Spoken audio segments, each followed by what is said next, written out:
What's unfolding right now sounds unreal, but it's being framed as one of the most serious royal controversies in modern history. Reports circulating in UK media suggest that Buckingham Palace is taking an unusually aggressive stance toward Meghan Markle, and the tone alone has shocked observers. This isn't being described as a private family disagreement anymore. It's being discussed as a full-blown institutional response. According to multiple commentators, the palace has issued what's being described as a firm internal position, accusing Meghan of causing long-term reputational harm to the monarchy. These claims are being talked about in connection with past public interviews, especially the Oprah conversation from several years ago, which critics say marked a turning point in public trust toward the royal family. The core of the dispute, as framed by royal analysts, centers on whether statements made publicly were misleading or damaging to the institution. Palace insiders allegedly believe repeated media appearances created a narrative that weakened confidence in the monarchy, and they see that as a serious issue, not just emotionally, but symbolically. Sources described as close to senior advisory circles claim there are internal records, timelines, and staff statements that challenge how certain events were presented publicly.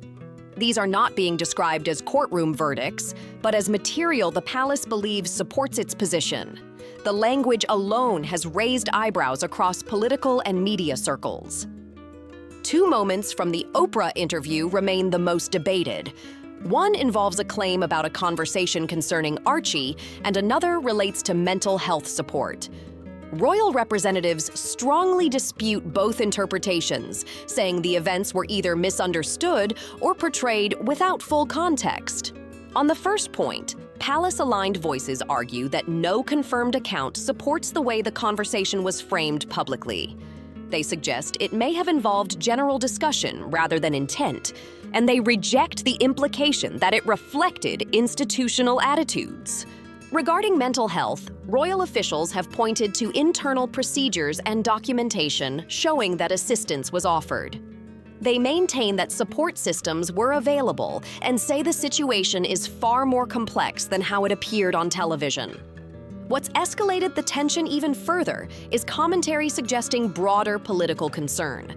Analysts note that while courts remain independent, the monarchy's stability plays a symbolic role in national life, which explains why officials are watching this so closely.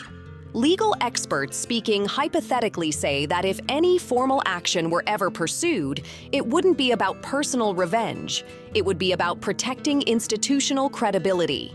The unspoken message feels clear. Public narratives matter, and the Crown believes silence is no longer an option. So far, there's been complete silence coming out of Montecito. No public response, no official statement, and no direct comment from Harry and Meghan's representatives. Meanwhile, people described as allies of the couple are calling this situation a shocking escalation, saying it feels less like a dispute and more like an aggressive attempt to intimidate them. Those supporters argue this is meant to send a message, speak out, and the institution pushes back hard. In their view, this isn't about truth or clarification, but about pressure and control. They describe it as a warning shot meant to discourage any future criticism of royal life. Public reaction is totally split, and the divide couldn't be sharper. Some observers say this moment has been a long time coming, framing it as a reckoning for what they believe was reckless media exposure. They argue the monarchy was placed under constant attack, and that responsibility should finally be addressed. Others see it very differently. They describe the situation as a massive power imbalance, where a historic institution is flexing its authority against someone who challenged it publicly. From that angle, even if details are debated, they say the emotional experience described shouldn't be dismissed or minimized. If this ever turned into a formal legal confrontation, commentators say it would be unlike anything seen before. The idea of a former senior royal-facing institutional judgment would dominate headlines worldwide, and the palace appears aware of the media storm that would follow. Analysts note that the goal, as framed by palace watchers, wouldn't be reconciliation. It would be validation. A clear ruling, a firm conclusion, and a reclaiming of narrative authority that the monarchy believes it lost during years of high-profile interviews. Critics of the Sussexes argue that public storytelling crossed into exaggeration, while supporters insist it was an act of personal liberation. That clash, truth versus interpretation, is what makes this situation feel so explosive right now. Then things reportedly escalated even further. According to commentators, Buckingham Palace has allegedly delivered what's being described as a final ultimatum. Not a press move, not a leak, but a direct institutional demand framed as procedural and formal. The claim is that Harry and Meghan were asked to appear in the UK for a closed-door hearing, away from cameras and public courts. Analysts stress this is not confirmed as a legal proceeding, but rather an internal review process rooted in tradition and protocol. Reports suggest they were given a limited window to respond, with consequences outlined if they chose not to participate. Commentators emphasize this is being framed by the palace as an opportunity to respond, not a punishment, though critics strongly dispute that framing. From a public perception standpoint, many see this as a pure power move. No independent judge, no jury, just senior figures and advisors deciding outcomes behind closed doors. That alone has raised serious concerns among legal and media observers. For Harry and Meghan, analysts say it's a lose-lose scenario. Showing up risks being interpreted as submission while refusing could damage the symbolic status tied to their public identity. Either way, the pressure is intense and the stakes feel enormous. Whether this leads anywhere formal or fades into another unresolved standoff, one thing is clear to commentators. This isn't just about reputation anymore. It's about authority, narrative control, and who gets the final word. Without royal titles, many commentators say Harry and Meghan would simply be another celebrity couple in Hollywood. For Harry especially, the stakes feel deeply personal. Analysts describe it not just as a professional loss, but as a symbolic rupture, a painful separation from family history, tradition, and identity. Observers suggest the palace believes this emotional tie is the pressure point. The thinking, according to royal watchers, is that Harry's bond to his birthright could eventually pull him back into compliance. From that view, the possible loss of Meghan's title is seen as public humiliation, something the institution assumes would be impossible to ignore. The underlying message, critics say, feels blunt. You benefited from the system, challenged it publicly, and now the system may withdraw its recognition. Whether that's fair or not is exactly what has legal scholars and commentators raising alarms. Constitutional experts point out that while title removal may be technically allowed under certain rules, using it as leverage creates dangerous precedent. They warn that honors risk becoming conditional, less a symbol of service and more a loyalty contract backed by punishment. Public reaction remains sharply divided. In the UK, some people appear exhausted by years of drama and argue that accountability matters, regardless of status. Others say the issue has gone too far and should never have reached this point. Across the Atlantic, the perception looks very different. Many American commentators frame the situation as institutional overreach, interpreting it as an old system pushing back hard against public dissent. That contrast has only intensified the global debate. For now, Harry and Meghan remain silent. Analysts believe they're weighing impossible options behind closed doors, fully aware that any move could reshape their future. Silence, at this stage, may be strategy rather than avoidance. At the same time, palace insiders are described as conflicted. Commentators suggest there's personal sadness involved, but also a belief that unanswered allegations weaken the institution over time. From that perspective, taking decisive action is seen as painful but necessary. This moment feels irreversible to many observers. Either reconciliation happens under strict conditions or separation becomes permanent. The conversation has moved far beyond interviews or headlines. It's now about identity, legacy, and control. And here's the bigger picture that analysts keep stressing. This isn't only about Harry and Meghan anymore. It's about how the monarchy responds when its authority is challenged in the modern media age. Supporters of the institution argue the monarchy represents continuity, culture, and national symbolism, not just individuals living privileged lives. When that symbol feels threatened, strong reactions are almost inevitable. Critics push back, saying symbolism should never override accountability or free expression. But defenders counter that stability itself has value, especially in uncertain times. That tension explains why the response feels so intense. To palace watchers, the strategy looks calculated. Not emotional, not impulsive, but deliberate. The aim, they argue, isn't revenge. It's deterrence. The unspoken warning, as many interpret it, is simple. Challenge the institution publicly, and the institution will respond with everything it has. Whether that approach protects the monarchy or damages it further remains the unanswered question. Commentators believe the palace is betting on one key assumption, that Meghan won't want to go back to being just Miss Markle again. From this perspective, they see her as deeply invested in the global profile and public identity she's built, and they think the threat of losing a title creates intense personal pressure.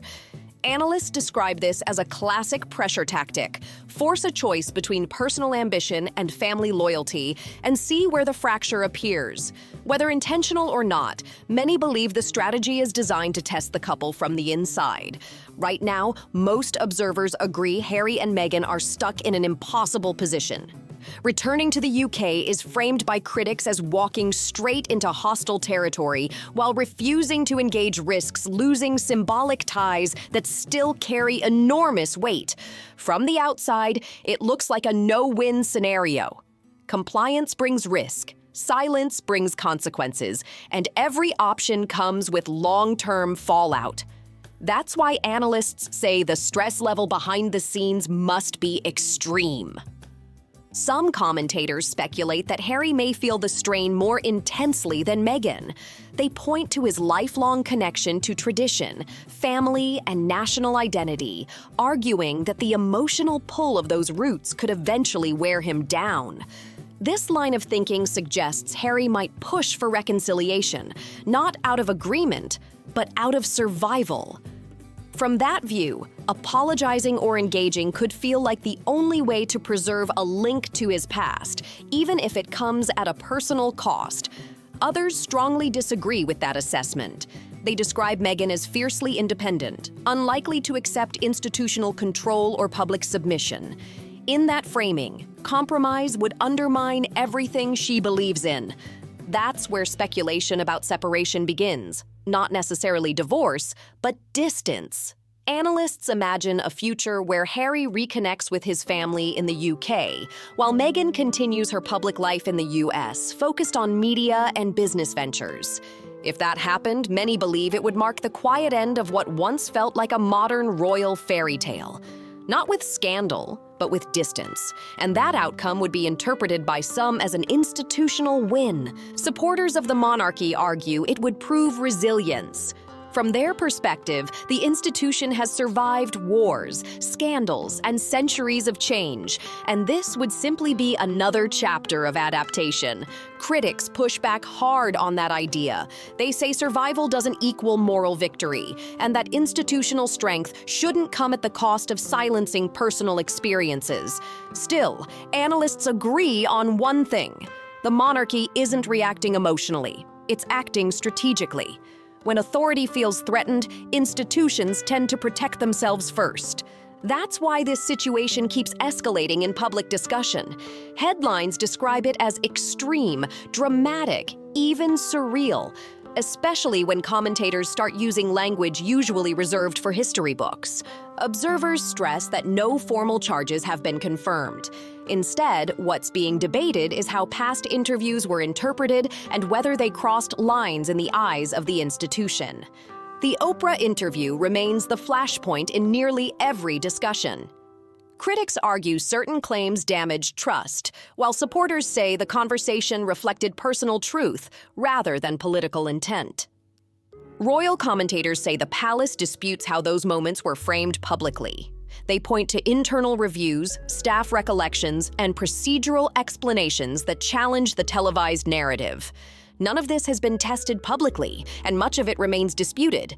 But the language being used alone shows how seriously the institution views the situation. What started as a media controversy has now become something much bigger in perception. It's about authority, credibility, and who gets to define reality when personal experience clashes with institutional power. Whatever happens next, analysts agree on one thing. This isn't ending quietly, and the ripple effects will reach far beyond just Harry and Meghan. Royal representatives claim that internal reviews concluded no such conversation ever took place. According to palace-aligned voices, what was described publicly may have been a casual discussion about public perception, later interpreted in a far more serious way. If that interpretation is accurate, critics argue it dramatically changed how the situation was understood worldwide. On the mental health issue, palace officials say they possess records showing support options were offered promptly.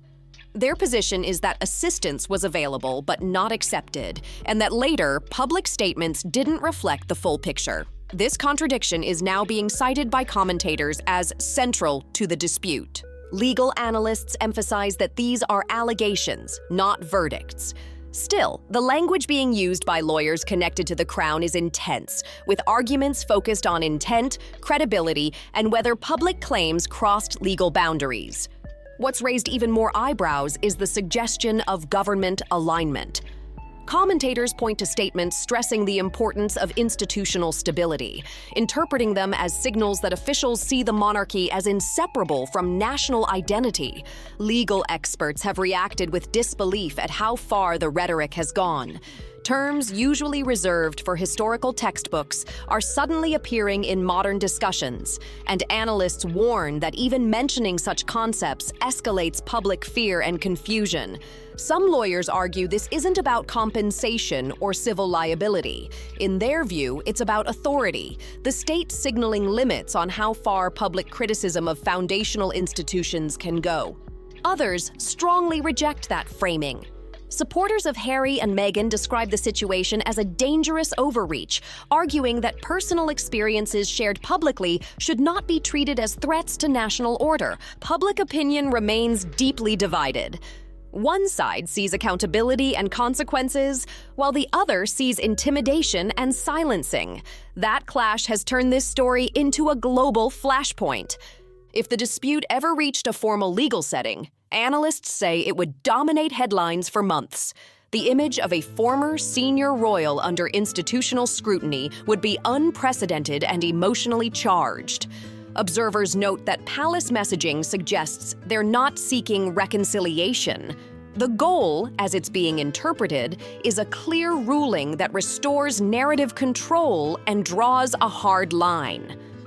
At its core, analysts say this is a battle over credibility and authority. The monarchy appears determined to push back against what it views as damaging storytelling, while critics argue that lived experience cannot be regulated. And just as the debate reached a boiling point, reports surfaced of an ultimatum. Commentators claim Harry and Meghan were formally asked to return to the UK for a closed-door institutional hearing. This is being described not as a court proceeding, but as a private review conducted under royal protocol. According to reports, the setting would be secure and symbolic rather than judicial. The message was reportedly delivered by a senior palace official, signaling how seriously the matter is being treated. Analysts say that level of involvement alone shows the stakes are extraordinarily high. They are said to have been given a limited time frame to respond. If they attend, they'll be presented with the institution's case and offered a chance to address it directly. If they don't, commentators say consequences would follow swiftly. Whether this ultimatum leads to engagement or further distance remains unknown. What's clear to observers is that this has moved far beyond family tension. It's now a defining test of power, narrative, and modern monarchy. Commentators claim that if Harry and Meghan don't appear, it would be treated as a refusal to engage, with consequences following quickly. In that scenario, analysts say titles could be removed, leaving Harry identified only by birth name and Meghan without any royal designation. Symbolically, that would hit hard. From a strategy standpoint, many observers call this a calculated move. By offering a hearing, the palace can present itself as procedural rather than punitive, even though the setting remains fully controlled under royal tradition. Analysts stress that this wouldn't resemble a modern courtroom at all. No independent judge, no jury, and no outside oversight. Instead, it would involve senior figures and advisors operating within institutional rules, which critics say raises serious fairness concerns. Skeptics argue the objective isn't open discussion. They believe the process is designed to force a defining moment, either acknowledgement or refusal, both of which could justify decisive action afterward. For Harry and Meghan, commentators describe the situation as a worst-case scenario. Attending means entering an environment that feels adversarial both legally and emotionally, while staying away risks symbolic exile. Media analysts say any engagement could be spun against them. Even carefully chosen words might be interpreted as weakness or contradiction, potentially damaging their public image and long-term credibility. On the other hand, refusing to participate carries its own weight. The loss of titles would reshape how their charitable work, media projects, and public partnerships are perceived. Symbolism still matters in branding. Observers note that for Harry, the consequences feel even deeper. Analysts frame it as a painful distancing from family, heritage, and national identity, something that can't be easily replaced by celebrity status. Some believe the palace is counting on that emotional pull. They argue the institution assumes Harry's connection to tradition may ultimately outweigh resistance, especially under intense pressure. The broader message, critics say, feels stark. You benefited from the institution, challenged it publicly, and now the institution asserts its authority in return. Whether justified or not, that perception has ignited debate. Constitutional scholars are closely watching this moment. While the removal of titles may be permitted under existing structures, using that power as leverage is seen by many as unprecedented in modern times. Experts warn this risks redefining honors entirely.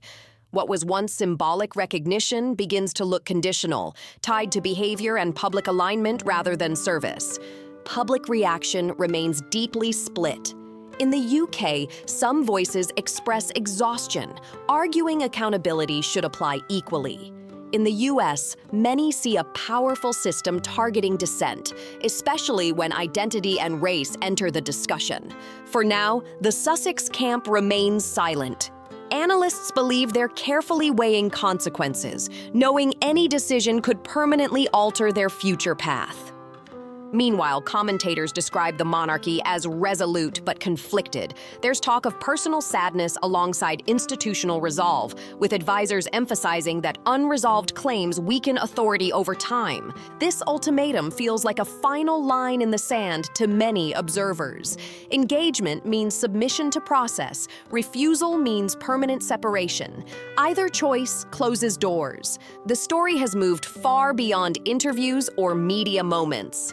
It's now about identity, legacy, and who holds power when narratives collide with institutions. So what happens next? That's the question dominating global conversation right now. Will they engage, resist, or carve out an entirely separate future? Some analysts doubt they'll comply. Pride, principle, and public positioning all make participation unlikely, especially under conditions seen as humiliating. Others believe Harry's internal conflict could still shift the outcome. Torn between loyalty and independence, his decision may ultimately define how this chapter ends. One thing is certain to observers everywhere. Whatever choice is made, the consequences will be lasting. Not just for Harry and Meghan, but for how the modern monarchy is perceived going forward. At the same time, analysts say Harry remains deeply protective of Meghan. That's what makes this situation feel so brutal. If he goes back, it looks like betrayal of his wife and everything they've built together. If he doesn't, it feels like cutting ties with his family forever. Either way, the cost is personal and permanent.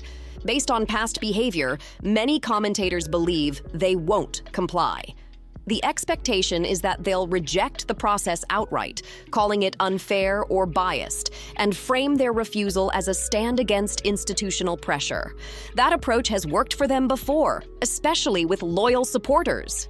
They'd likely issue a carefully worded statement, positioning themselves as targets of bullying and intimidation, while urging the public to see this as another example of systemic imbalance. It's a familiar strategy, and one that has historically generated sympathy and media traction. But analysts warn this time may be different. The rhetoric coming from palace-adjacent voices has shifted away from image management and toward consequences, and that change raises the stakes dramatically. If titles are removed, the impact wouldn't just be emotional, it would be structural.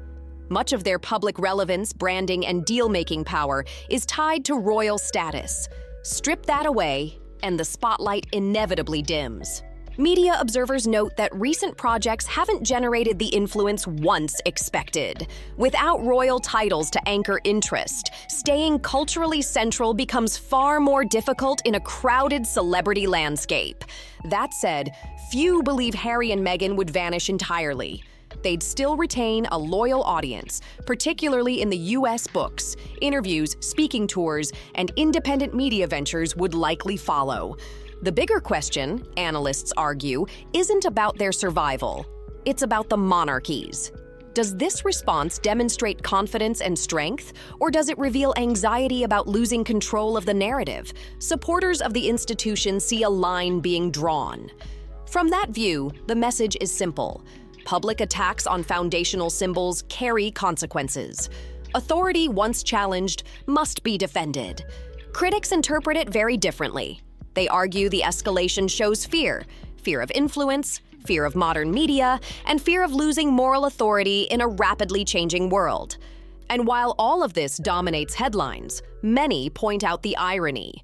Real national issues continue in the background, yet attention remains locked on royal drama rather than everyday struggles. In the end, analysts suggest this may be a conflict with no real winners. The Sussexes risk losing status and credibility in some circles, while the monarchy risks appearing rigid and heavy-handed to others. Public trust on both sides could take lasting damage. What remains is spectacle, division, and a deeper sense of cynicism about power and truth. It's messy, it's dramatic, and it's undeniably captivating. Because when institutions and personal stories collide at this level, the fallout is never clean.